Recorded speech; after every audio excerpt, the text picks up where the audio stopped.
Bienvenue donc à tout le monde. Je suis Maurice Palassi, euh, vice-président de Force DC et aussi gentil organisateur de Force Business, un groupement qui s'est fait autour euh, des entrepreneurs EDC. Je suis avec Jean-Michel Aubois des ECS 80, Benjamin 16 qui est Finance 2014, Bonjour.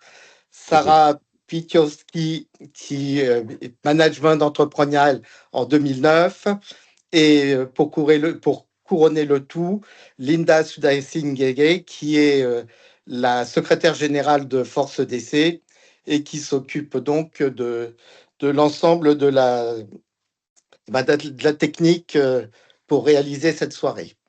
Donc, je suis ravi de voir que nous sommes nombreux. Je vais vous présenter notre intervenant de ce soir. Il s'agit donc d'Alexandre Lignon. Alexandre était bien entendu un ancien EDC. Il a développé une passion pour le management, l'entrepreneuriat et l'innovation. Avec plus de 15 ans d'expérience dans les secteurs variés tels que l'énergie, les télécoms, les transports et l'aéronautique, Alexandre a occupé des postes stratégiques mêlant business, développement, management d'équipe et pilotage de projets complexes. En 2021, Alexandre a fondé 21 Talents, une entreprise de services numériques qui accompagne des entreprises ambitieuses dans leur transformation stratégique et technologique. Son objectif avec 21 Talents, mettre en relation les meilleurs talents avec les projets qui feront la différence. Alexandre est également un fervent utilisateur de l'IA qu'il intègre dans les processus métiers pour optimiser les performances et favoriser l'innovation. Donc ce soir, Alexandre partagera avec nous son expertise et son expérience, tout en gardant à l'esprit une vision pratique et accessible. Donc je répète, s'il y a des choses que vous ne comprenez pas, je pense qu'on va être nombreux avec une technologie aussi innovante. On posera toutes les questions à la fin de la présentation. Donc, ce webinaire a pour vocation de démystifier l'intelligence artificielle, d'en explorer les opportunités stratégiques et de répondre à vos questions. Nous sommes Force Business, particulièrement ravis de cette initiative car elle est née d'un échange avec les anciens lors d'une de nos réunions Force Business, dans laquelle il y avait aussi des étudiants. Cette soirée est donc aussi l'occasion de renforcer nos liens en tant que communauté et d'avancer vers le futur enrichi de l'innovation. Préparez vos questions pour la fin, soyez curieux, n'hésitez pas et surtout profitez de ce moment d'échange avec Alexandre. Alexandre, merci pour ta présence. Donc, on va couper on va nous couper nous aussi et puis on n'entend plus que toi maintenant. Je te laisse faire ta présentation. Merci Maurice. Du coup, enchanté. Effectivement, c'était le fruit d'une conversation. Du coup, ce que je vous ai préparé, c'est à peu près 60 slides. Donc, on a la présentation et le sommaire. En fait, c'est assez dense, hein. Le plan que je vous ai fait, c'est grosso modo, théoriquement, c'est à peu près 3 jours. Du coup, je voulais juste vous donner un peu une aperçu des différentes possibilités avec l'IA, mais plutôt une ouverture d'esprit et de balayer. Alors moi, je suis pas un spécialiste de l'IA, c'est quelque chose que j'ai mis en place depuis mai 2023 auprès de mes équipes. On a tous ChatGPT notamment, et du coup, je me suis un peu passionné sur ces sujets-là, et je suis une veille régulière, je dirais en moyenne au minimum une demi-heure par jour depuis à peu près au moins 2 ans et demi, en sachant que j'ai des projets du coup avec l'IA aussi de matching et d'algorithmie. Donc, en fait, la vision que je vous propose, elle est vraiment macro, hein. Elle n'est pas... voilà. Après, au niveau technique, théoriquement, je pense qu'il y a beaucoup de concepts, mais mais du coup, les 60 slides, vous les aurez à la fin. Du coup, vous pourrez mettre votre adresse mail et puis derrière, nous, on vous envoie la présentation. Donc, c'est pour ça, vous n'êtes pas obligé de prendre des notes. Enfin, voilà, vous pouvez suivre. L'idée, c'est que je fasse peut-être à peu près 45 minutes, 1 heure de présentation et après que je puisse répondre pendant une demi-heure bah, à toutes vos questions. Voilà, voilà. Donc au niveau du plan, du coup, je ne sais pas si vous êtes tous sur le. Enfin après, n'hésitez pas, hein, je peux jeter un coup d'œil aussi sur le chat, hein. Je pense que j'arriverai à faire les deux. Au niveau du plan, il est sur Internet. Donc on a au début donc une introduction par rapport à l'IA, un état des lieux de l'IA en 2025, en sachant qu'effectivement, vous le savez, ça évolue tous les jours, pas plus tard qu'hier notamment, avec une évolution de ChatGPT. Les outils technologiques, donc l'idée, c'est peut-être, je passe pas trop de temps sur ChatGPT, mais surtout plutôt sur d'autres outils pour vous faire découvrir éventuellement le chat de Mistral, Perplexity, Notebook LM. Après, la stratégie d'intégration, donc là, on est plus sur de l'intégration au niveau des sociétés, ben, comment on peut intégrer l'IA et comment on peut aussi pallier à certains, je dirais, problèmes d'hallucination, etc., par rapport à l'IA, et vous sensibiliser sur les agents autonomes et agentiques qui sont la vraie révolution pour 2025.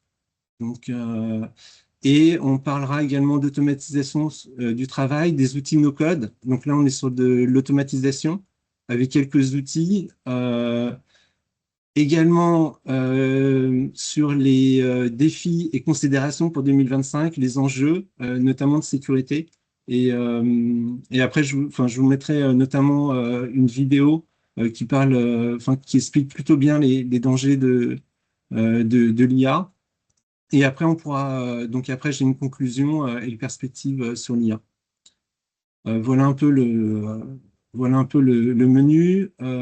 C'est assez dense, hein. Alors, alors je vais présenter. Donc, l'IA en entreprise, une révolution. Donc, vous l'avez vu, donc ça a été implanté effectivement il y a à peu près 2 ans et demi. Ça a quand même pas mal changé. Moi, je m'en sers à titre personnel, du coup, pour faire monter aussi en compétence mes équipes. Enfin voilà, ça peut être. Donc, on en a parlé un peu. Les objectifs du webinaire, c'est de comprendre l'intégration, appréhender les différents outils et les faire découvrir, explorer les meilleures pratiques. Également, du coup, enfin, on sera sur macro, je pourrais pas forcément expliquer, bah, du coup, enfin, on verra après dans les questions, éventuellement, pour que je puisse bah, vous montrer quelques techniques de prompt, etc. Donc, l'état des lieux, donc ça transforme, du coup, enfin, ça transforme et c'est une avancée majeure. C'est une adoption massive. Donc, en fait, de plus en plus, 2025, donc ça fait à peu près 2 ans et demi. Donc, de plus en plus, les sociétés l'intègrent, donc enfin, sont prêtes à l'adopter. Donc effectivement, donc ça c'est l'IA générative. Donc on est sur des modèles de langage que vous connaissez, donc GPT-4, Claude 3 pour la création de contenu, et après on a du coup quelques outils sur la création d'images, DALL-E 3, Midjourney. Après, n'hésitez pas à me faire savoir hein, peut-être dans le chat si vous connaissez ou pas, ou qu'il y a un côté un peu interactif parce que euh, du coup, voilà, si vous voulez écrire quelques mots ou si ça vous dit déjà quelque chose, ces outils-là. Euh, ok, ok. Euh, on a du coup génération de vidéos, notamment avec donc Sora, donc pour l'instant qui est sorti avec OpenAI, mais avec un abonnement, je dirais un peu plus élevé, et sinon version un peu plus payante avec enfin, des limitations en fait. Et après, sinon on a comment ça s'appelle une autre IA générative de vidéos qui est plutôt d'origine chinoise. Euh, on a du coup les agents autonomes. Je ne sais pas si ça vous dit quelque chose. Oui, non, non,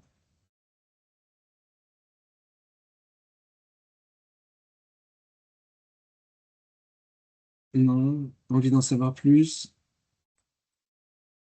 Donc les agents autonomes, c'est de dire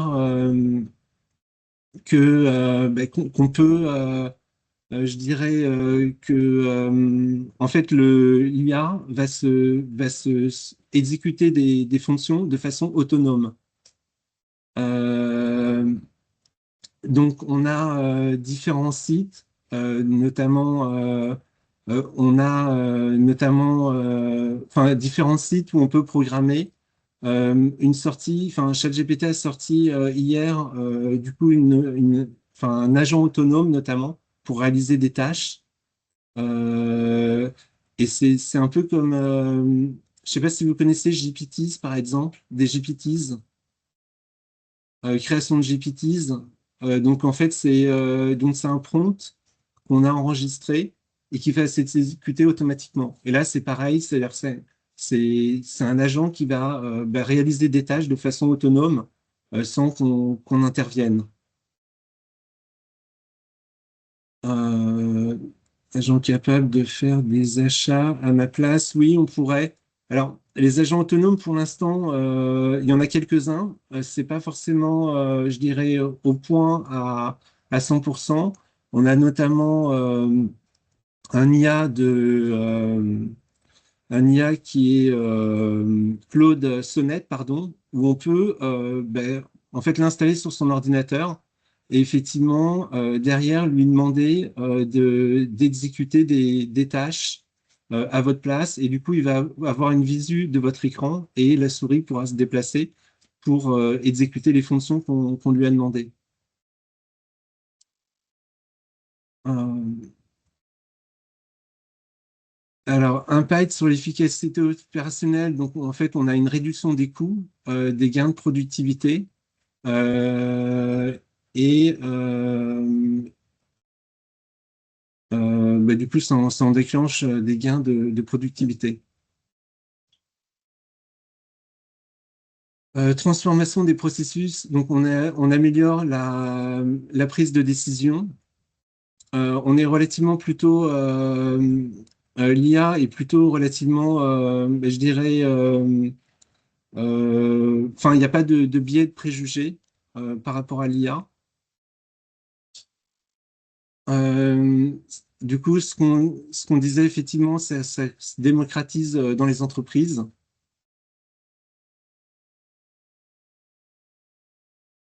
Ici, on est sur des assistants IA conversationnels. Je ne sais pas si vous connaissez par exemple Perplexity.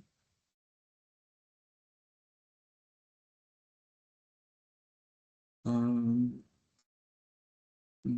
du coup, je vous laisserai les slides. En fait, vous n'aurez plus qu'à taper sur Google Perplexity IA. Et donc Perplexity, donc c'est un modèle en fait, du coup, c'est un modèle un peu comme ChatGPT. Par contre, il est relié directement donc sur Internet et il prend en considération et il intègre mieux que ChatGPT Internet, en sachant qu'Internet est déjà intégré chez ChatGPT depuis quelques mois. Et on a Mistral, je ne sais pas si ça vous dit quelque chose, notamment le chat. Donc, si vous tapez le chat sur Internet de Mistral, vous pourrez donc avoir accès gratuitement à l'équivalent de ChatGPT, mais français. Je vous mets le chat de Mistral, si vous voulez faire un tour. Euh, donc, le chat de Mistral, je dirais, donc c'est gratuit. Donc, c'est la version, je dirais, conversationnelle de Mistral. Et derrière, du coup, vous avez accès, du coup, l'avantage, c'est que c'est une solution française. les données sont hébergées en France par rapport à OpenAI. OpenAI, quand vous mettez des données confidentielles, il faut passer en mode entreprise pour pas que vos données soient, ben, je dirais, pouvoir servir d'entraînement. Et sinon, dans les paramètres de ChatGPT, vous pouvez le régler. Régler le paramètre en disant que vos données ne serviront pas d'entraînement. Mais pour être sûr, il faut un abonnement entreprise. Sinon, vous n'êtes pas à l'abri que ces données puissent être après retrouvées. Mistral, l'avantage, c'est que ben, c'est plus safe au niveau des données. Et en termes de résultats, lecture des PDF, on est à peu près, voire un peu supérieur que ChatGPT. Donc pareil, on est multimodal. C'est-à-dire qu'on a la possibilité de mettre des images et différents documents et qui puissent ben, du coup les lire.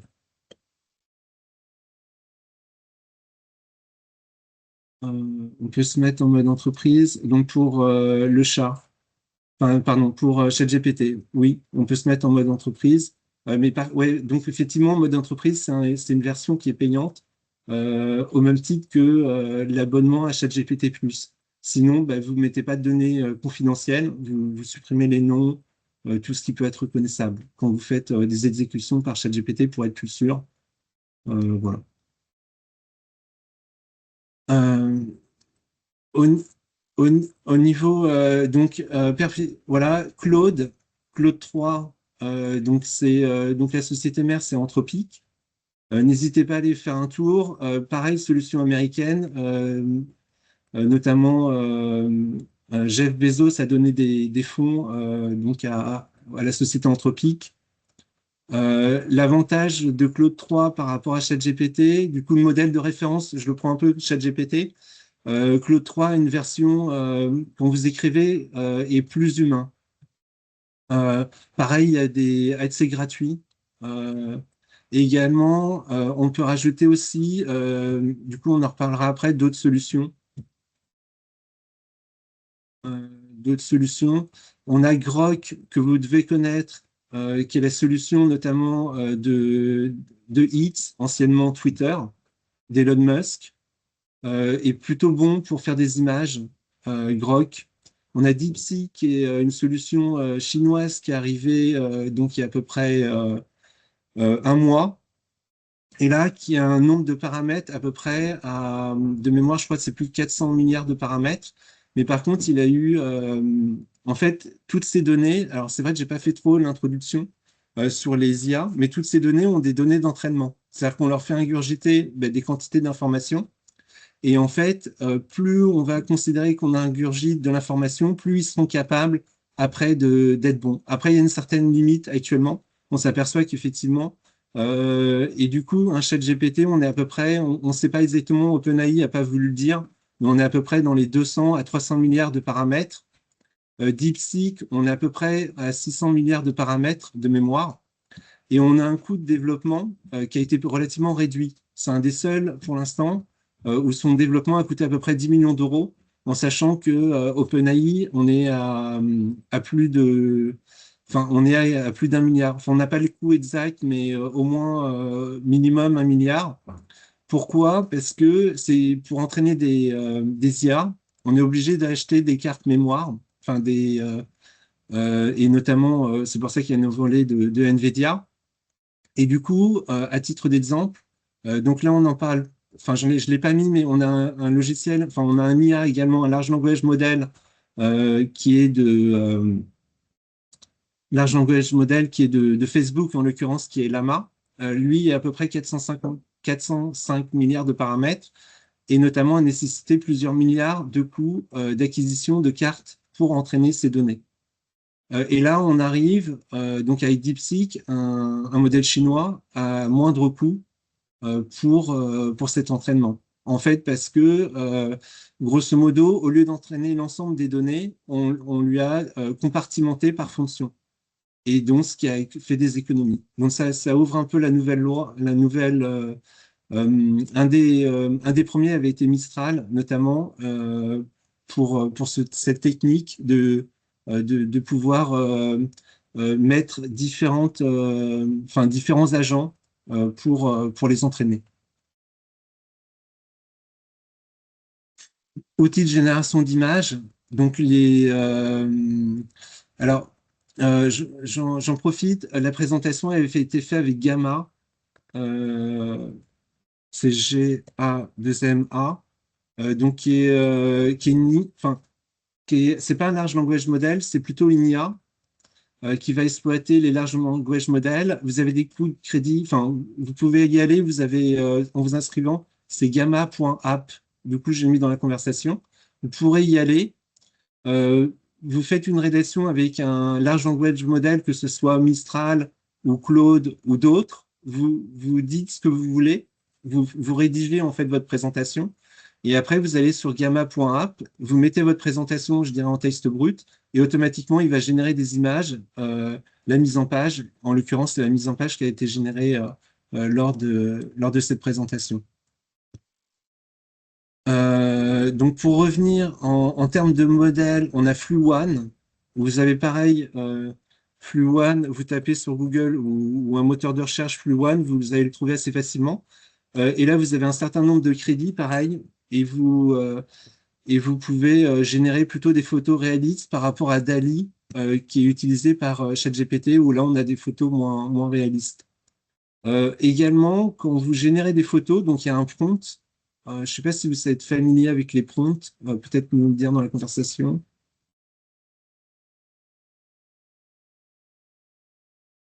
Oui, oui. Oh. Donc, un des principes du prompt, c'est d'expliquer le rôle, le contexte et l'objectif. C'est vraiment la base. À un moment donné, on pensait que on pouvait se restreindre, mais en fait, on s'aperçoit quand même à l'utilisation, il faut vraiment respecter la structure. Donc, par exemple, le rôle, on va lui dire, ben voilà, t'as un expert, tu es un copywriter, tu as plus de 20 ans d'expérience. Le contexte, ben, moi, j'ai besoin de faire, je dirais, par exemple, un post LinkedIn, j'ai besoin de faire une présentation. Et quel est ton objectif? Ben, rédige-moi ces documents. Vous avez évidemment la possibilité de joindre des documents je dirais, étayer et enrichir le contenu par la suite. Et donc, tout ça pour dire essentiellement que vous avez FluOne. Si vous voulez des photos réalistes, vous lui dites vraiment, OK, ben, du coup, moi, je suis un photographe potentiellement, et vous lui dites que vous utilisez par exemple un Canon EOS. Euh, et du coup, vous aurez une photo, enfin, comme si c'était une image réaliste, parce qu'il va considérer qu'un Canon EOS, par exemple, c'est du coup un appareil photo haut de gamme, bah, du coup, il sera amené à faire des photos plutôt réalistes. Et donc, ça, c'est Flux One. Sora, non, ça, c'est génération de vidéos pour l'instant, à titre personnel, je ne l'ai pas utilisé parce que l'abonnement est plus cher et quand il génère des photos, enfin des vidéos, pardon, et puis, j'ai pas eu le temps. Il met comme quoi c'est bien généré par Sora actuellement. Et donc, disponible, pareil, sur abonnement. Avec un abonnement ChatGPT, on peut obtenir de mémoire, je crois qu'on peut y aller sur Sora.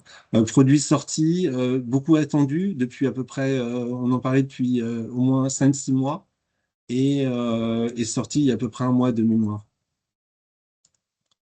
Donc King, donc c'est la version chinoise, donc qui génère des photos qui sont plutôt réalistes par rapport à Sora. Euh, voilà, enfin c'est plutôt pour l'instant, je dirais en version qui a plutôt des bons résultats. Donc c'est pareil, vous pouvez y accéder gratuitement, vous pouvez faire quelques vidéos.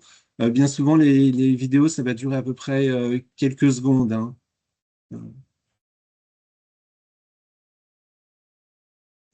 Les outils no-code. Du coup, là, je fais du coup une autre. En fait, j'ai rajouté des outils no-code. Pourquoi? Parce qu'on a d'un côté, tout à l'heure, j'en ai parlé un peu, la possibilité d'avoir des agents autonomes. Donc, pour l'instant, ça sera sur plutôt développement, je dirais intensif, qui va s'intensifier sur 2025. Euh, et on a quand même actuellement des outils no-code qui permettent, eux, de faire des automatisations. Donc, je ne sais pas si ça vous dit quelque chose, les automatisations.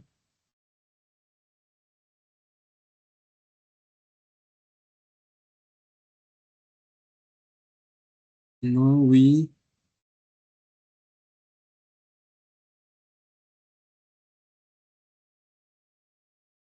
Alors, non. Après, j'ai une question, du coup, grâce, on répondra peut-être à la question après par la suite sur non. Donc, les outils no-code. Donc, les outils no-code, par exemple comme Make, donc en fait, c'est des plateformes. Donc, no-code, ça veut dire que ça ne nécessite pas forcément de, enfin, ça nécessite pas de développement, pas la peine d'être un développeur. Après, vous avez la version intermédiaire, c'est low-code. Donc, c'est-à-dire qu'il faut connaître un minimum, éventuellement, quelques notions de langage. Et après, vous avez du code. Donc là, on est vraiment sur, enfin, c'est accessible à tout le monde. On a un outil qui s'appelle Make, du coup Zapier et NMiten. NMiten a la particularité d'être plutôt open source, où on peut héberger sur notre propre serveur. Voilà. Nous, au sein de ma société, on a beaucoup de logiciels open source. Notre CRM est open source. On a NMiten, on a un calendrier en ligne open source, un outil de signature open source. Je vous invite à voir, à découvrir, si ça vous intéresse, l'univers open source. Donc, ça s'est pas mal développé. Euh, donc, la communauté est assez grande sur les open source et vous avez différentes possibilités. Notamment, il y a également un IA open source euh, et vous avez bien souvent des équivalents. C'est-à-dire que vous avez, par exemple, nous, on a Rocket Chat en open source. On a son équivalent qui est l'équivalent d'un Slack. Donc ça, c'était un peu une aparté par rapport à l'IA. Donc des outils d'automatisation. Pareil, en termes de coûts, on est sur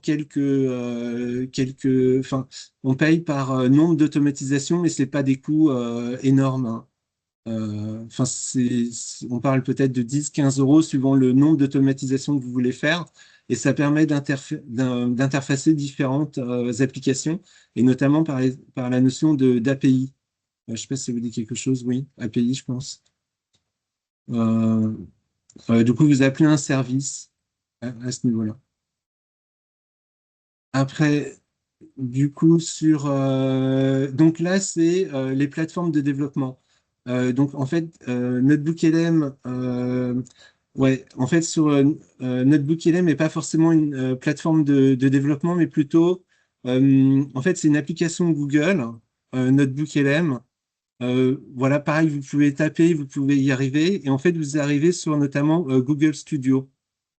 Donc, Google Studio, c'est un peu différents outils Google. Et à l'intérieur, vous avez Notebook LM. L'avantage de Notebook LM, donc lui, c'est pareil, c'est un large language model, mais plutôt axé sur la donnée. En fait, l'idée, euh, c'est qu'en fait, avec Notebook LM, vous pouvez créer, par exemple, vous avez, je sais pas, au sein de votre entreprise, ou quand vous êtes étudiant, vous avez différents cours. Vous pouvez lui rentrer en fait une fenêtre contextuelle plus importante que ChatGPT. Et notamment, vous pouvez lui donner jusqu'à donc 50 documents, 50 fichiers, en moyenne 200 pages, suivant le nombre de caractères et suivant le poids. Et du coup, il va chercher dans ces différents fichiers pour compléter. Je ne sais pas si vous avez vu aussi, vous avez la possibilité de pouvoir faire des interviews en fait avec Notebook LM et de faire une sorte de podcast qui va intervenir entre les deux personnes. Donc, je peux répondre peut-être à une question. Tous ces systèmes, ils recherchent des données qu'ils utilisent. Oui, il les stocke combien de temps? Ben, Notebook LM, théoriquement, il n'est pas censé partager. En fait, il y a pas cette notion d'entraînement, mais par contre, à vérifier. Pareil, des données, en fait, sur NotebookLM, en fait, vous utilisez plutôt des données non confidentielles pour rechercher. Vous avez par exemple, Perplexity indique le nombre de durées où les documents sont stockés. Après, vous pouvez également paramétrer, par exemple, ChatGPT pour qu'il ne stocke pas vos documents. Mais par contre, vous n'aurez plus d'historique dans ces cas-là sur vos documents. Mais vous pouvez le paramétrer en disant je ne veux pas que ChatGPT enregistre mes documents. Voilà. Mais après, en fait, les entreprises de plus en plus, bien souvent, enfin après, je vous parlerai d'une solution en fait qui va bientôt arriver pour les PME et les entreprises de taille intermédiaire pour implanter l'IA. Mais bien souvent, les grandes entreprises utilisent des clouds comme AWS, Azure, qui sont où derrière les larges langages modèles sont hébergés. Donc, c'est pour ça que notamment, il y a OpenAI qui a fait un partenariat avec Microsoft, notamment pour servir la puissance de Microsoft au niveau des serveurs. Et du coup, là, par contre, il y a des clauses de confidentialité où derrière, les informations, hein, elles sont pas entraînées, elles sont hébergées sur Azure, la solution cloud de Microsoft. Et vous avez du côté Amazon, pareil, Amazon qui a sorti du coup également donc un IA il y a à peu près un mois, et notamment un IA qui est plutôt performant sur la partie image. Vous me dites hein, enfin, enfin, si ça, enfin voilà, si vous avez des questions encore. Euh, Alors, peut-on imaginer stocker toute la base de connaissances d'une entreprise dans OpenAI? En fait, c'est limité. Ça dépend si vous utilisez les API.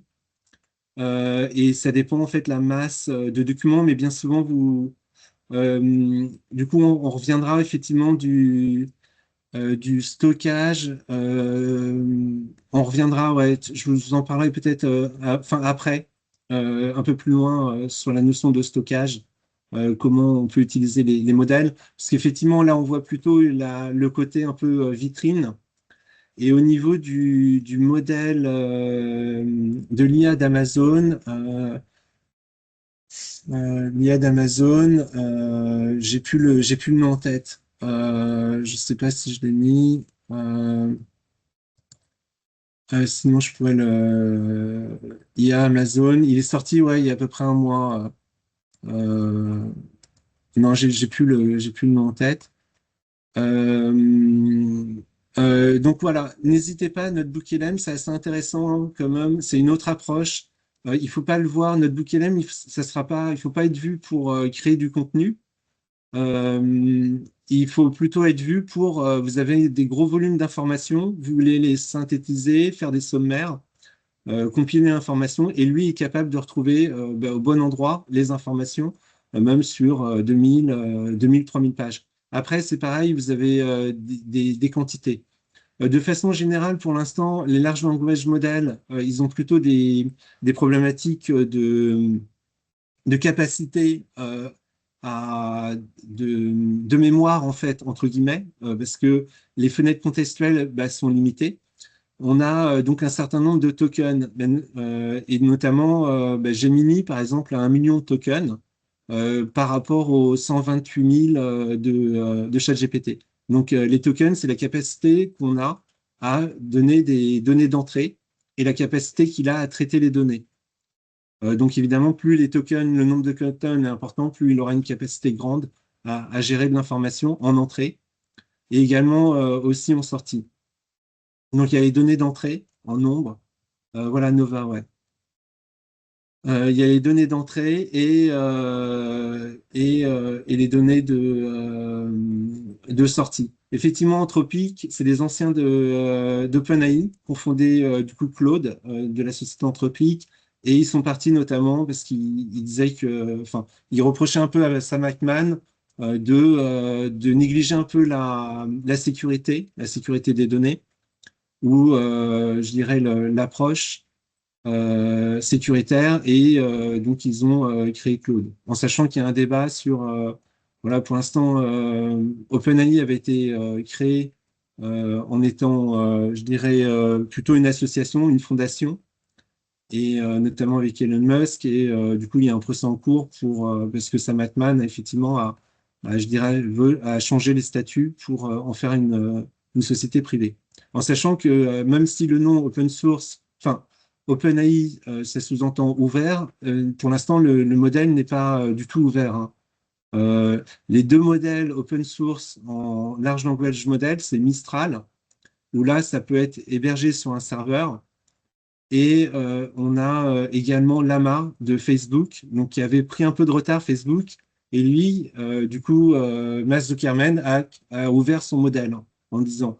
Donc, l'objectif pour eux, en tout cas pour Facebook, c'est de dire, OK, ben, moi, je vais fonctionner en open source. Du coup, j'aurai des développeurs qui vont pouvoir accélérer mon développement de l'application. Alors, AWS, Amazon Web Services, beaucoup de services, mais pas d'IA à ma connaissance. Euh, ils n'ont pas d'IA, mais par contre, moi, je parlais de l'hébergement, hein. En sachant que c'est AWS, c'est Amazon, et Amazon, effectivement, ils ont Nova comme large language model.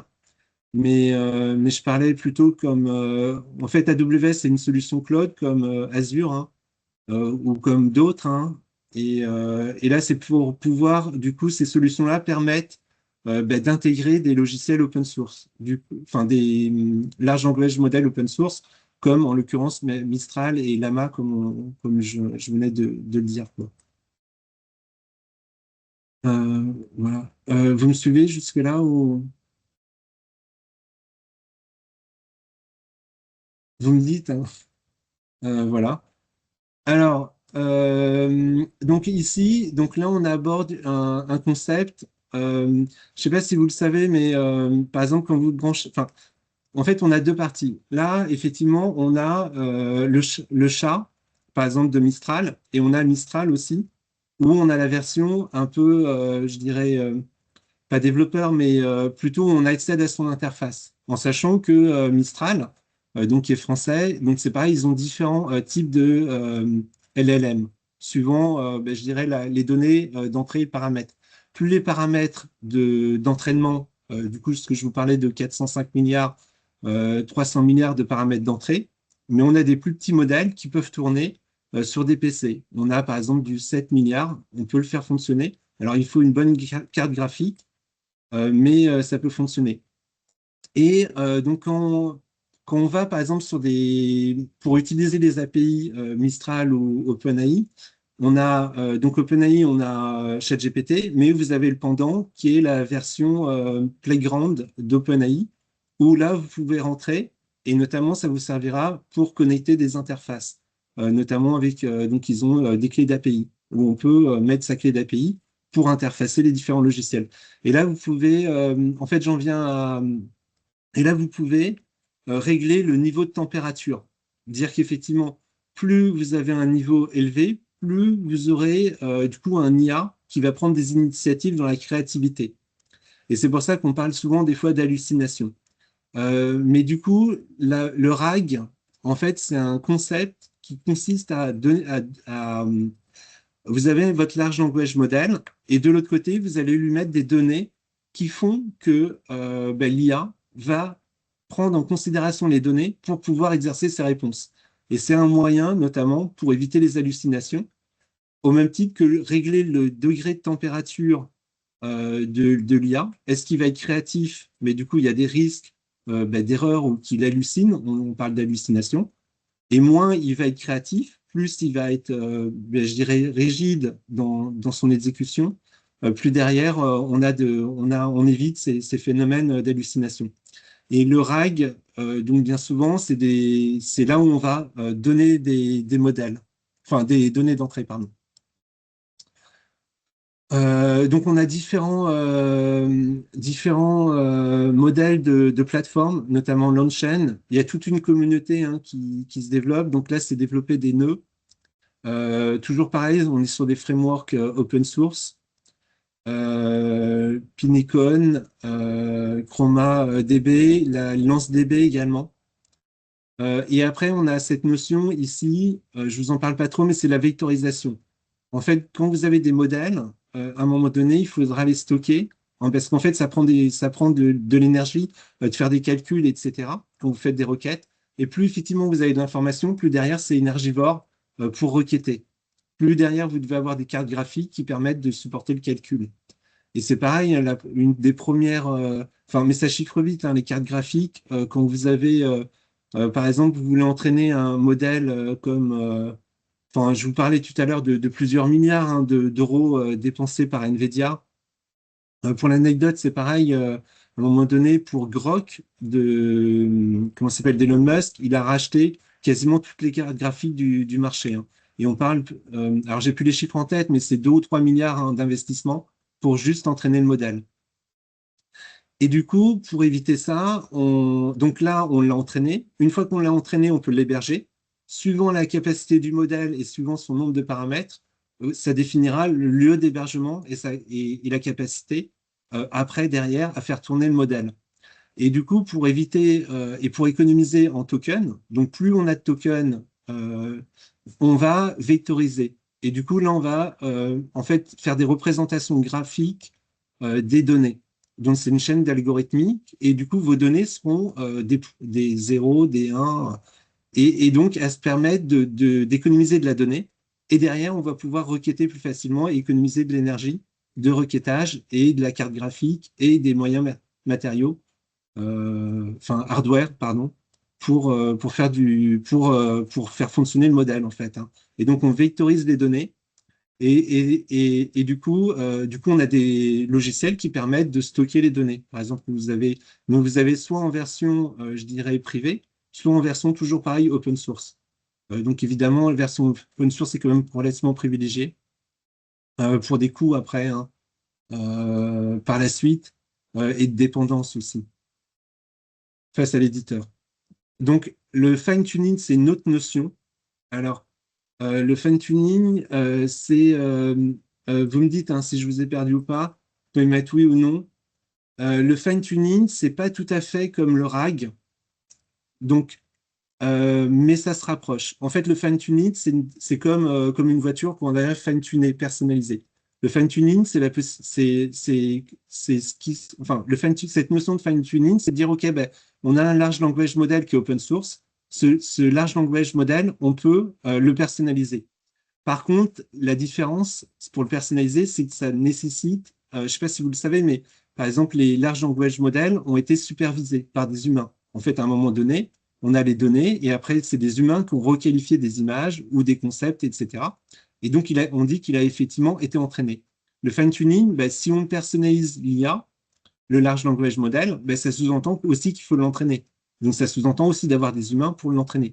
Soit c'est de façon empirique, c'est les utilisateurs qui vont l'entraîner. Mais voilà, donc c'est un coût qui est quand même supplémentaire par rapport au RAG que lui donner des données. Donc en général, pour ça, on peut le fine-tuner. Par exemple, je vous ai montré tout à l'heure Perplexity. En fait, Perplexity, son vrai moteur, c'est Facebook. Et il a été, du coup, fine-tuné pour en faire un véritable large language model. Au niveau, donc après processus de fine-tuning, je vous laisserai la présentation, vous pouvez regarder. C'est ce que je vous disais précédemment. Intégration, donc après on a notamment, après c'est assez technique, hein, on a Stemlit pour le déploiement et notamment Docker. Docker, par exemple, typiquement, si vous voulez que votre ordinateur, enfin, si vous voulez installer par exemple de, euh, de Claude d'Anthropic sur votre ordinateur et je vous disais qu'il prenait la possession de votre souris, vous l'installez pas forcément directement sur votre poste de travail, mais par contre, vous l'installez dans un conteneur, on appelle ça. Et du coup, vous l'installez dans Docker, qui est un conteneur qui permettra de faire tourner l'application de façon autonome sans qu'il soit, je dirais, sur votre poste de travail. Euh, donc après, les solutions de monitoring, du coup, je vous passe et là, on revient sur effectivement cette notion d'agent autonome et agent argentique, hein. En sachant que 2025, hein, c'est vraiment là où on va commencer à gagner un peu plus d'autonomie et de productivité en fait sur les larges langages modèles.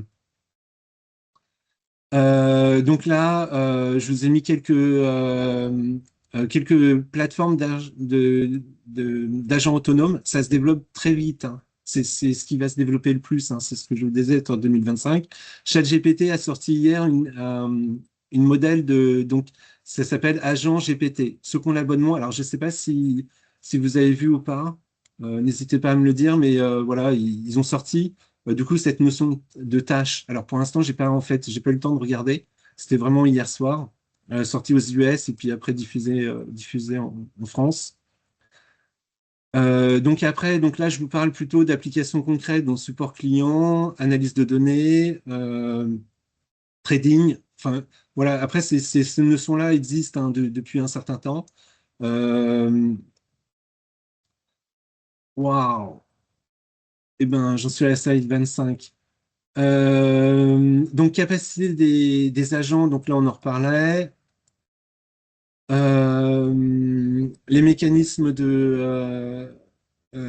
enfin, pour les agents autonomes, développement des agents, euh, gain de productivité. Voilà, je passe assez rapidement, hein, parce que après, évidemment, ça peut s'incrémenter dans les différentes applications, aussi bien ERP, CRM. Euh, donc là, c'est ben, qu'est-ce que ça va, je dirais, potentiellement changer. Donc là, c'est de l'automatisation, donc avec notamment des logiciels d'automatisation, mais qui sont pas. Tout à l'heure, je vous ai parlé de no-code, de Zapier, Make, N8N. Là, il faut. Alors, UiPath, il faut quelques notions de code, et du coup, et Power Automate, c'est une solution Microsoft. Donc, Power Automate est un peu plus accessible, mais il faut quand même se plonger dans la documentation. Les plateformes de no-code, donc là, c'est l'audit, conformité. Voilà. Je peux peut-être bah, du coup avancer sur l'aspect conformité réglementaire. Donc, on a le RGPD que vous connaissez bien, et il y a eu l'IA Height, donc qui a été fait par Thierry Breton, donc il y a à peu près 6 ou 7 mois, pour donner quelques règles. Euh, voilà, après, je suis pas un spécialiste. Moi, j'ai eu une conférence sur l'IA. Enfin, ce qu'il faut retenir, bah, c'est du coup, on suit les règles de la RGPD. Et du coup, c'est un peu un règlement RGPD, mais par contre, avec une catégorisation des activités.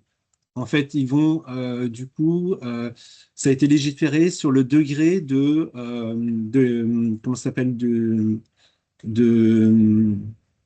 un peu d'interdiction, ou en tout cas de dire que, bah voilà, par exemple, moi, mon activité, elle est dans les ressources humaines, bah, elle est très réglementée, parce qu'on on est amené à gérer des données sensibles, donc adresse, nom, etc. Mais certaines activités sont moins sensibles. Donc, il y a une notion de catégorisation des activités, et notamment, du coup, l'IA Height en prend en considération. Voilà. Euh, Revenus, du coup, gestion des accès. Donc là, c'est un peu les différents. Culture data driven, gouvernance IA. Donc là, je vous ai mis un peu sur la responsabilité sociale de l'IA, notamment bah, une forte effectivement consommation. Donc toujours pour exécuter les modèles, enfin pour les requêtes cette fois-ci. Et donc, en fait, pour moi, effectivement, l'IA, ça permet évidemment des gains de productivité, mais ces gains de productivité, en fait, si tout le monde le fait, bah, du coup, c'est une somme nulle, hein. Donc, l'idée quand même de l'IA, c'est de créer de la valeur, soit par des logiciels, notamment, ou soit par des choses qu'on n'aurait pas, je dirais, proposées au sein des entreprises. Mais c'est parce que enfin, les gains de productivité à terme, ben, ça suffira pas, quoi. Après, enfin, moi, à titre personnel, je pense que effectivement, enfin, on pourra en discuter, mais je pense que l'IA va réduire des emplois. Après, c'est inévitable, euh, mais enfin, voilà. Après, il faudra en tout cas, pas pour l'instant. Euh, Enfin, enfin, oui et non, en fait. Pour l'instant, on ne sait pas trop, hein. Euh, Donc, stratégie, donc là, je vous ai mis quelques notions pour les stratégies d'intégration au sein des entreprises. Évidemment, ben, en fait, on revient pareil, hein, c'est l'IA, c'est pas l'IA qui doit nous guider, ça fait un peu comme l'informatique, hein, c'est à nous de maîtriser, je dirais, l'informatique, et on n'a pas à subir, je dirais, l'informatique. Là, c'est pareil pour l'IA. Euh, voilà, mise en œuvre, je vous ai mis quelques slides, les optimisations, les défis. Du coup, il y a beaucoup de réticence au changement.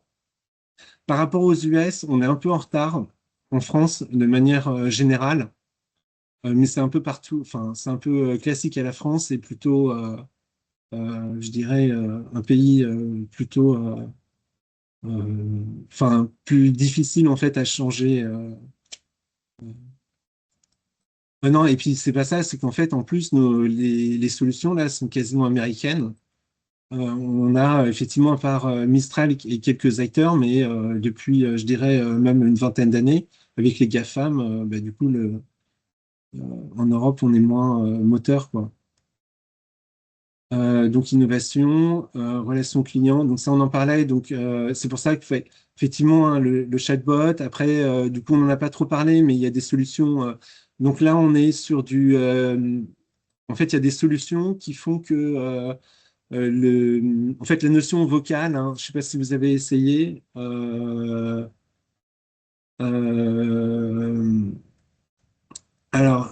donc on me dit que c'est dommage de passer rapidement sur ces points, intégration, limite, défi.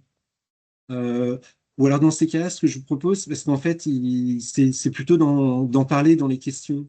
Du coup, comme c'est des sujets qui peuvent être évoqués, euh, pas forcément. Enfin, vous pourrez me poser votre question. Euh,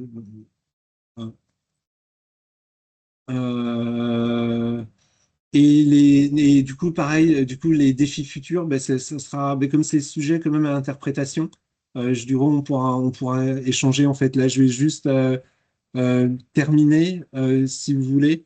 Donc là, je vous ai mis, en sachant que vous aurez la présentation, hein, je vais vous la mettre sur. Euh, après, je peux vous la mettre. Euh, Enfin voilà, après je peux vous la mettre avec un accès URL, bon, voilà, mais on vous l'enverra. Euh, du coup, l'IA et la cybersécurité. Alors, du coup, Linda, j'avais une adresse, donc je voulais quand même parler un peu de cybersécurité et une notion de dérive également. En fait, les défis de l'IA, c'est notamment, on appelle ça en fait l'alignement. Grosso modo, il faut que l'IA soit plutôt alignée avec l'humain et qu'effectivement ces actions soient faites plutôt dans le sens des humains. Du coup, il y a tout un débat sur l'alignement en fait, et du coup, il y a une vidéo que je vous invite à voir que je vais mettre dans la conversation. Mais si vous tapez ego et vous tapez trombone, et en fait, c'est une vidéo qui a été faite, qui est très bien faite, et qui parle de l'alignement. Trombone. Sur YouTube, vous devez trouver. Ouais, ben voilà, super. Et du coup, qui parle de l'alignement, du fait que l'IA serait donc potentiellement, après par la suite, non alignée avec les humains et pourrait effectivement prendre le contrôle. Du coup, on voit qu'il y a quand même une stratégie par l'IA.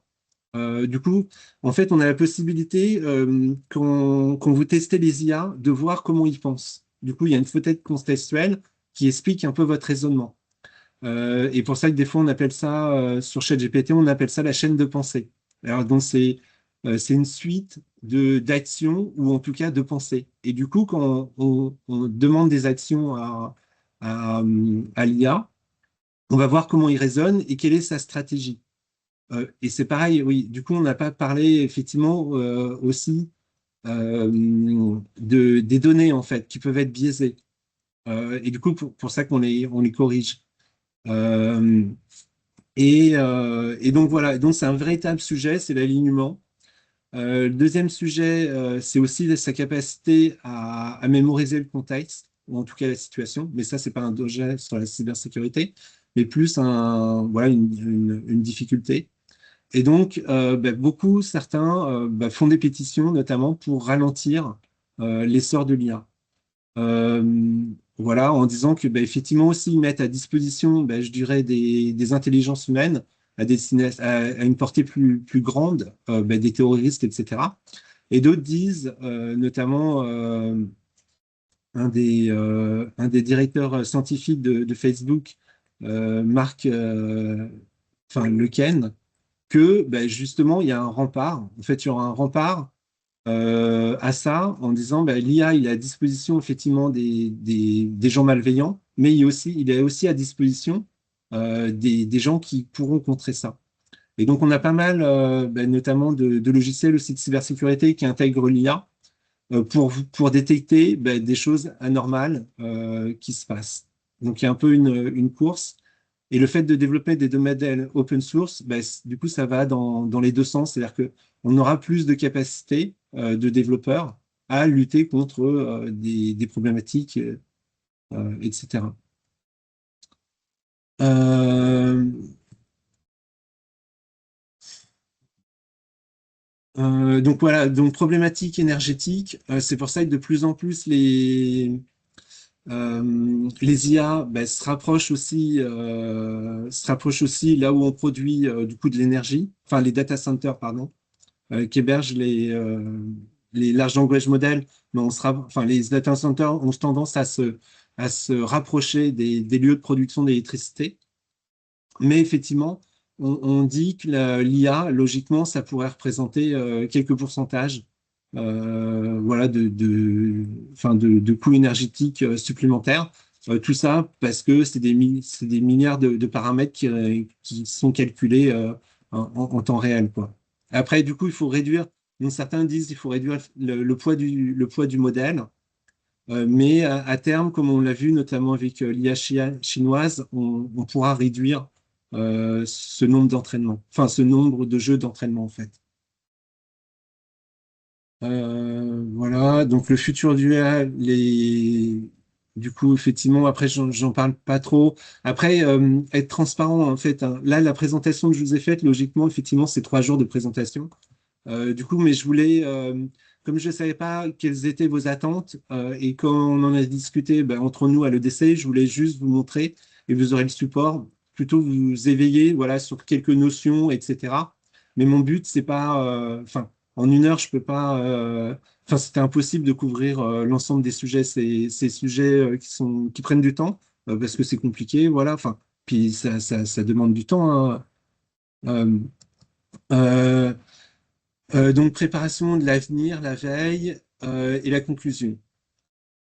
Je l'ai fait un peu la conclusion, voilà. Après, effectivement, l'impact, il y aura un impact hein, sur quand même sur le travail. Hein. Il faut pas.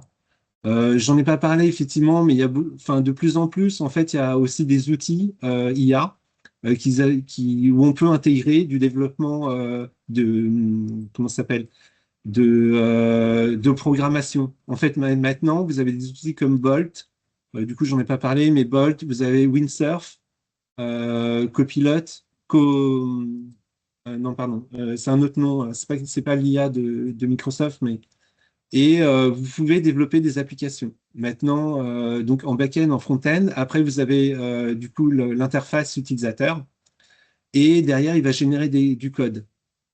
Et effectivement, enfin, pour moi, dans 1 ou 2 ans, enfin, je veux dire, la nécessité de coder sera beaucoup moindre, en sachant que pour l'instant, les large languages ils sont bons au niveau langage. Pareil, pareil, sur du code, on est quand même sur du langage. Après, on aura toujours ce besoin d'intégration. On le voit sur les large language models. Je vous parlais tout à l'heure de RAC, de serveur, cloud, AWS pour les héberger. Donc, il y aura toujours cette notion, où est-ce qu'on va l'héberger, quelles sont les interfaces. Euh, voilà. Mais sur la fonction de programmation, on considère qu'effectivement, dans 2 ou 3 ans, je pense que ça va évoluer. Donc, il y a des IA également qui sont là pour juste programmer, notamment comme Claude Sonnet, je vous parlais tout à l'heure. Voilà, du coup, euh, voilà, du coup, ce que je vous propose, c'est peut-être d'échanger. Oui, Si vous alors, voulez qu'on. Alexandre, si tu permets, je vais prendre la main. Merci, ce fut très technique. Moi, j'ai pas tout compris, mais bon, je suis pas non plus un spécialiste de l'IA. Donc effectivement, maintenant, je propose que les gens qui souhaitent poser des questions, soit lèvent la main, soit les posent sur le chat. Je pense que lever la main et puis les formuler directement, ça peut être plus sympathique. Mais Alexandre, c'est aussi à toi à voir si c'est jouable ou pas. Ce que je vous demande, c'est que si vous voulez lever la main, ne mettez en route votre micro que pour poser votre question, s'il vous plaît. Voilà, donc je vais te laisser la main, Alexandre. Juste, je voudrais préciser pour tous ceux qui restent avec nous que Force Business organise sa prochaine réunion le 13 février dans le Paris Centre. Vous êtes tous invités à venir nous rejoindre. Je vous rappelle, notre but, c'est de faire du business entre anciens, un peu dans l'idée de... D'ailleurs, j'ai complètement oublié le nom tout d'un coup, il m'échappe. Euh, mais voilà, de se retrouver et d'essayer de Le faire de BNI. Voilà, BNI, merci. C'est le nom qui me manquait.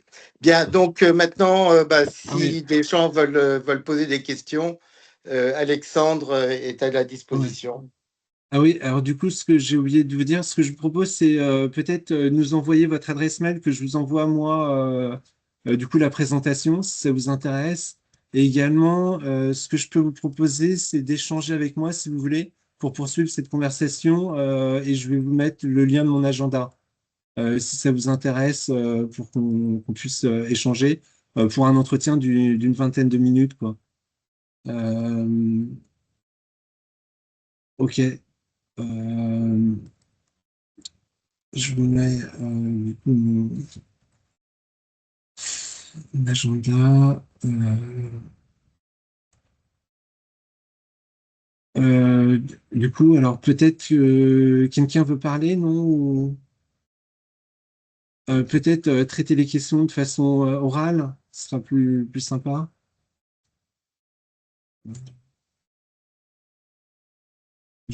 Que je me retrouve moins tout seul. Alors, attendez. Hop. Maurice, du coup, on va commencer par Maurice. Est-ce que tu as des questions? Moi, Oui. j'ai rien compris et franchement, l'IA, j'ai été ravi de l'organiser. Mais non, la seule Ça me fait chose que je voulais plaisir. préciser quand même, c'est que tu es un spécialiste de l'IA dans les ressources humaines et que normalement, nous organiserons dans les prochains mois de nouvelles conférences IA ressources humaines, côté DRH, côté salarié. Deux conférences différentes parce qu'on est sur deux problématiques différentes. Voilà, s'il vous plaît, ceux qui veulent lever le main et parler, mettez votre Là, micro et posez votre on a une question. question de Philippe Emmanuel. Comment créer des applications qui permettent d'automatiser des process? Du coup, en général, du coup, là, on va le traiter effectivement par cette notion d'intégration, en fait. Du coup, sur les automatisations, je vous remets par N8N, Make et Zapier. Donc, en fait, il faut regarder l'application, mais bien souvent, il y a par API. Make ou Zapier, c'est des logiciels qui permettent d'intégrer jusqu'à 4000 de mémoire ou 5000 applications différentes. Il faut que soit, du coup, votre application, on crée une interface et un connecteur entre Zapier et ce que vous voulez après intégrer. Soit il y a un peu de développement, soit il y a la mise en place, du coup, en utilisant du no-code. Euh, D'accord. Merci pour cette réponse. On a une question de Jean-Charles Gonguet. Oui, vous m'entendez?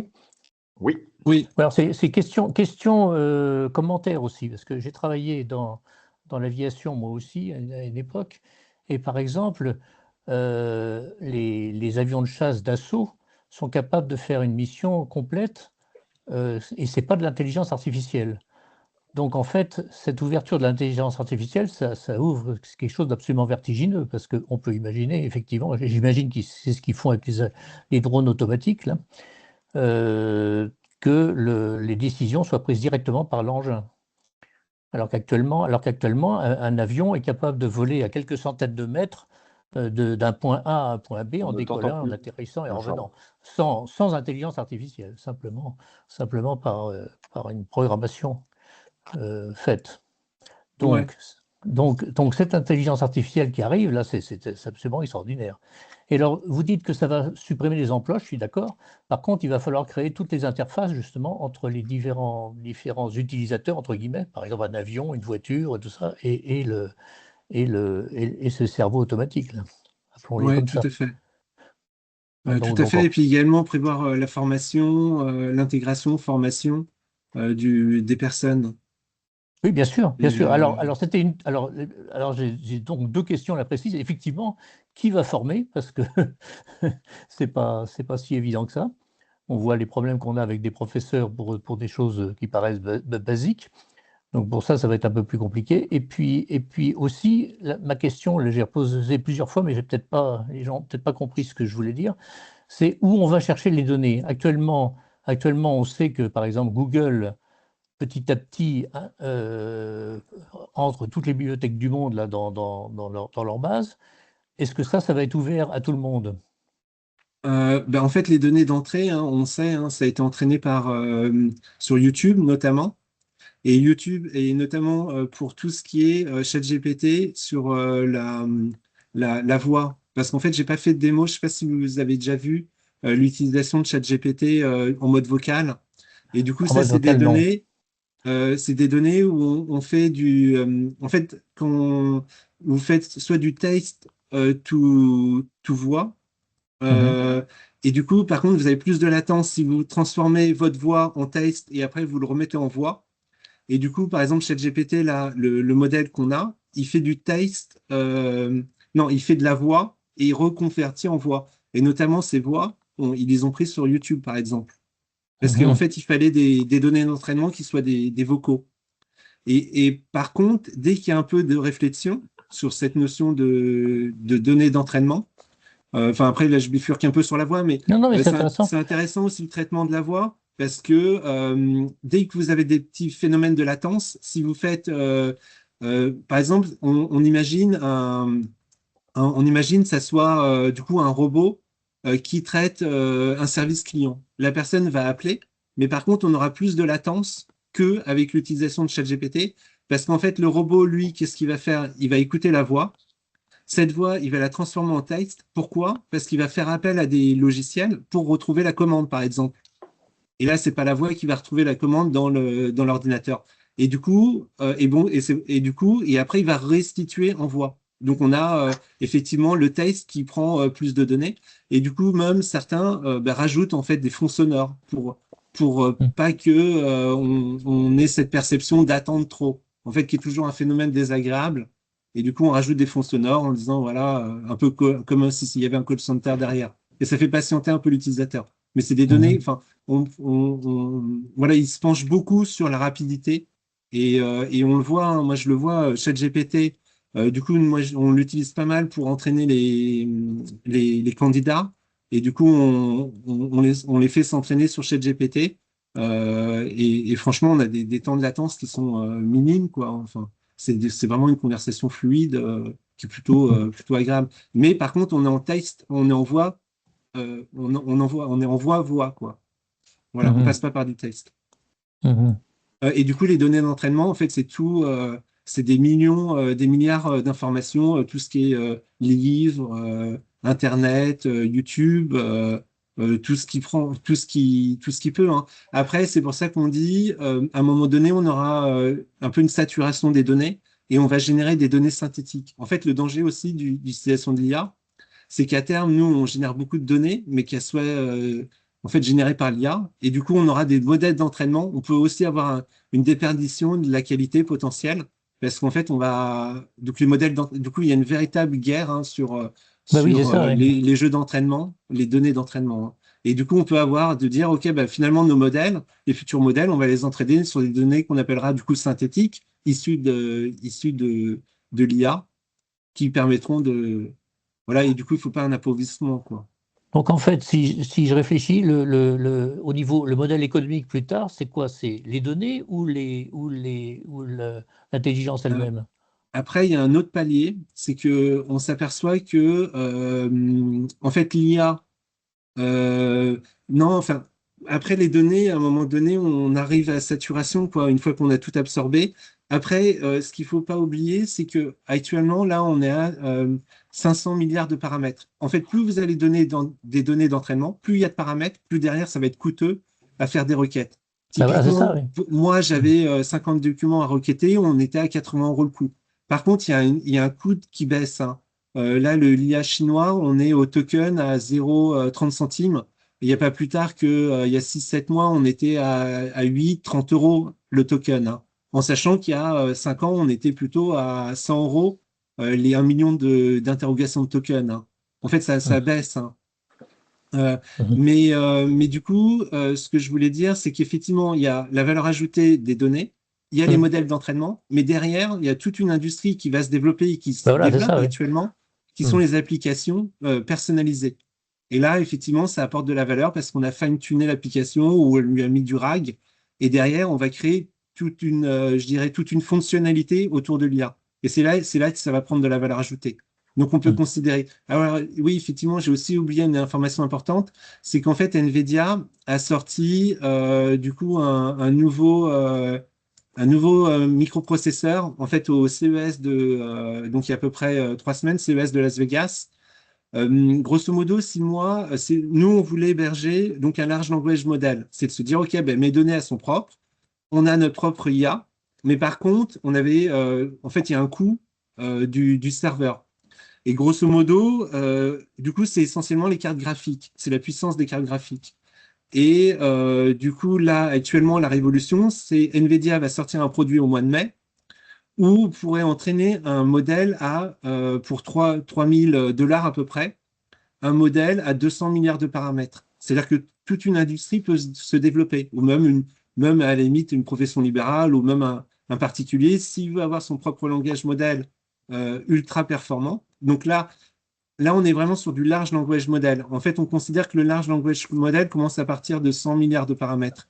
Sinon, on est sur des modèles d'IA, mais avec des fonctions basiques, hein, qui marchent, hein, suivant ce qu'on veut, à 8 milliards de paramètres. On peut héberger, par exemple, une IA propre qui vous appartient d'un point de vue utilisation, hein, qui fait peut-être 1 milliard de paramètres et qui, plus vous descendez le paramètre, voilà, plus derrière. Et ce que je vous disais sur les données d'entrée, on s'aperçoit qu'effectivement, là, tout le monde parle de. J'ai pas parlé de l'AGI, l'intelligence, Mhm. je dirais, suprême. Enfin, Ben donc c'est la SI, et la suprême. voilà. Et donc, on considérait que ChatGPT 5, ça allait aboutir à l'AGI. Et en fait, a priori, ChatGPT 5 pour l'instant ne sort pas. Parce qu'on s'aperçoit, c'est pas parce qu'on va lui mettre plus de grandes quantités d'informations qu'il sera forcément meilleur. Donc à un moment donné, il y a ses limites, hein. Mhm. Voilà. Très bien, merci bien. D'accord, merci beaucoup. On a une question de Thomas Précy. Oui, On bonjour va messieurs. répondre aux questions dans le chat. Bonjour. Je mets ma caméra. Très intéressant. Et je voulais savoir, vous qui êtes dans les ressources humaines, et ça rejoint un peu le commentaire de Philippe dans les commentaires justement. Est-ce que vous pourriez donner des exemples précis de comment vous, dans le RH par exemple, vous servez de l'intelligence artificielle? Vous avez dit que là, vos candidats, ils s'exercent ou je ne sais pas quoi sur ChatGPT. Est-ce que vous C'est pourriez donner ça. d'autres exemples concrets Oui, de comment vous typiquement, en fait, servez? depuis quasiment à peu près mai 2023, en fait, nous, on envoie des comptes rendus à nos clients et en fait, elles sont générées par l'IA. D'accord, les comptes rendus sont Typiquement, générés par l'IA. Ok. ouais, typiquement, la présentation que je vous ai faite, elle est générée par l'IA. Donc, non, c'est pareil, en fait, grosso modo, quand moi j'utilise l'IA ou d'autres, en fait, on va quand même challenger l'IA. C'est-à-dire que vous avez pas mal de requêtage quand même. En fait, ça se fait pas tout seul, hein. C'est-à-dire que, mais par contre, ça permet d'avoir, en fait, on s'aperçoit effectivement la connaissance à notre portée. Grâce au modo, ouais, il y a des notions que je connaissais pas, mais et du coup, donc on sert tout ce qui est présentation. Et pour par exemple, je vous parlais effectivement où en fait nous, on reçoit des candidats et qu'on va présenter à nos clients. Et ces candidats, on va les former du coup à se présenter. C'est bien souvent des fois des développeurs ou, enfin, je ne veux pas stigmatiser une profession, mais c'est pas forcément voilà, des commerciaux qui vont faire des présentations à des clients. Et du coup, donc il faut s'entraîner, etc. Et ChatGPT, notamment en mettant les données, ben, je dirais, le contexte du client, en mettant le contexte également de l'expérience du candidat, on va s'en servir pour générer aussi des présentations qu'on pourra faire auprès du client, mais aussi on pourra bah, demander en parallèle de simuler un entretien. Et donc, l'avantage, c'est que bah, le candidat, bah, lui, chez lui, il peut s'entraîner parce qu'en fait, et moi, j'ai pas forcément besoin d'être là. Et également, on peut lui dire, OK, bah, ChatGPT, bah, tu vas donner aussi les réponses. Donc, tu fais les questions, mais également, tu donnes les réponses. Et bien souvent, c'est des questions qui sont beaucoup plus pertinentes que moi, en fait, parce il rentre vraiment dans les détails, etc. Et du coup, ces réponses, du coup, c'est un exemple que le candidat puisse bah, mémoriser et s'entraîner avec, quoi. Et non seulement il a les questions, et en plus les réponses de ChatGPT qui lui donnent, bah, je dirais, un bon modèle, quoi. D'accord, merci. Alors, Emmanuel nous a fait effectivement une remarque sur le fait qu'il aurait été judicieux de donner des illustrations. Je vais moi me permettre de répondre, c'est qu'effectivement, ça aurait été intéressant. Néanmoins, on n'avait pas le temps en 1 heure de passer en Ouais. revue. On pourra effectivement faire deuxième, une deuxième conférence où on rentrera plus dans le détail, où on mettra peut-être des choses plus concrètes. On va passer à une autre question. Quel outil IA recommandes-tu pour faire des analyses ou des reportings financiers? Et comment s'assurer de la qualité? Boîte noire. Ben, en fait, moi, je challenge les différents IA. Du coup, moi, j'ai Gemini, j'ai Claude, j'ai Perplexity, j'ai ChatGPT, j'ai Mistral. Donc, en fait, j'en ai 5 à ma disposition. Et du coup, dès que ça correspond pas, après, je sais quelles sont les performances ou pas. Par exemple, Gemini, c'est en ouverture. En fait, si les données sont importantes, il faut s'orienter plus sur Gemini. Donc, en nombre de tokens, c'est 1 million de tokens en données d'entrée. ChatGPT et les autres, on est plutôt à 128 000 tokens. Donc, c'est quand même 5 à 6 fois plus, voire 10 fois plus. Et donc, tout dépend des données d'entrée. Et après, la qualité, faut essayer quoi, les deux. Après, sur les chiffres, je sais que ChatGPT est pas mal sur les tableaux pour faire des synthèses, etc. Claude est très bon pour le côté humain. En fait, Claude 3, quand vous lui faites voilà, une lettre, etc., il y aura ce côté un peu humain. Voilà, ça dépend. D'accord. Une question de Philippe Emmanuel encore. Comment éviter les fake news qui, grâce à l'IA, qui se nourrit elle-même des sources Internet et potentiellement de fake news? Alors sinon, il y a des outils qui s'appellent OSINT. Je vous mets OSINT et vous tapez OSINT Framework. Donc, si quelqu'un veut le mettre, le lien Internet. Et du coup, c'est des outils, différents outils qui sont faits pour rechercher les informations. Par exemple, vous avez une photo, vous pouvez rechercher ben, sa provenance. Je pense que vous connaissez Google Lens, par exemple, et vous avez d'autres outils également. Et après, ce qui est prévu aussi, c'est qu'il y ait un traçage des images et qu'il y ait un tag, que ça soit identifiable. Mais sinon, vous avez des outils c'est framework, pardon. Je ne sais pas si quelqu'un veut revoir. Vous tapez sur Google OSINT, ONSIT, framework. Et donc, vous avez toute une panoplie d'outils à votre disposition. Euh, euh, toute une panoplie. Ouais, c'est ça. Du coup, toute une panoplie d'outils. Et c'est très bien fait. Alors après, je sais pas enfin, je sais pas qui a édité, mais en tout cas, différents outils pour reconnaître soit une photo, soit qui vous a écrit.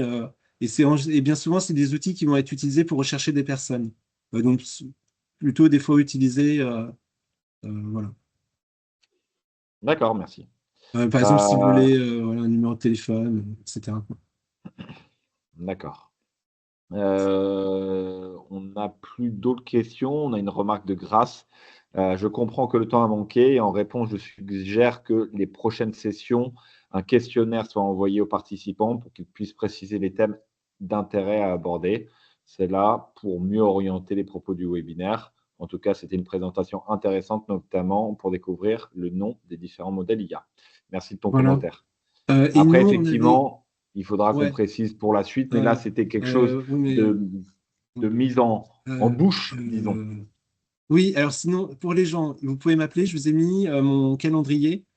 Sinon, en fait, nous, on a envoyé un questionnaire en fait en amont. On avait envoyé un questionnaire et effectivement, c'est vrai que là, on ne l'a pas remis parce qu'en fait, on est limité, je crois, avec Teams à 25, mais après, c'est ouais, non, mais après, c'était, je vous dis, hein, c'était le but. Hein, je le savais très bien qu'on n'était pas sur une présentation, je dirais, pratique. Voilà, après, ça, voilà, enfin, on peut pas, On en fera enfin, d'autres, voilà, c'est un c'est pas un parti pris, problème. quoi. Après, moi, je suis pas un ultra spécialiste. J'ai une notion, mais qui est plutôt généraliste. Je suis pas data scientist, mais j'ai plutôt une vision macro. Ah voilà, également, je voulais signaler quand même mes sources d'inspiration. Sinon, vous pouvez suivre Ludovic Salem. Donc là, on est plutôt en source d'inspiration IA marketing. Euh, Salem, Ludovic. Donc il y a une chaîne et il fait pas mal de tutos. Euh, il est plutôt bien. Après, sinon, j'ai Mathieu Jardin, qui lui, par contre, propose des webinars gratuits pour se former à l'IA. Donc j'en ai fait quelques-uns. Ça a été aussi, voilà, il fait pas que ça, mais c'était aussi, du coup, plutôt, enfin, je dirais inspirant. Et après, ça dépend de la thématique. Ça dépend de la thématique après. Après, j'ai différents. Donc, essentiellement, voilà, moi, en fait, j'étais obligé de m'interroger, moi, sur l'intégration, notamment des serveurs à titre professionnel, donc avec notre informaticien. Voilà, parce que c'est. Et du coup, ça évolue tous les jours. Hein. Enfin, c'est impressionnant. Hein. Et.